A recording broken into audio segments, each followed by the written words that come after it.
পুরো একটা জীবন কাটাতে হবে তোমাকে ছাড়া। এর থেকে বড় কষ্ট আর কি হতে পারে? তোমাকে পাইনি বলে আফসোস করছি না, শুধু ভয় হচ্ছে।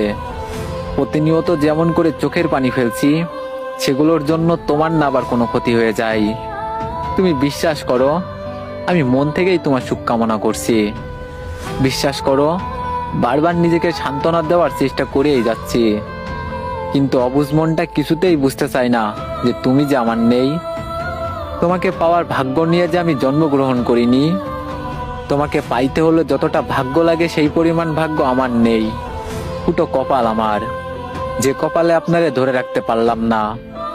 আফসোস নেই জানো, তবে ওই উপরওয়ালার উপর একটা অভিযোগ আছে।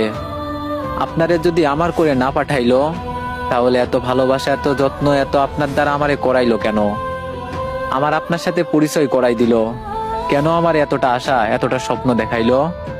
কি এমন পাপ করছিলাম গো মাবুদ, যে আপনি আমার থেকে আমার প্রিয় মানুষটাকে কেড়ে নিলেন? কেন তাকে আমার থেকে দূরে করে দিলেন?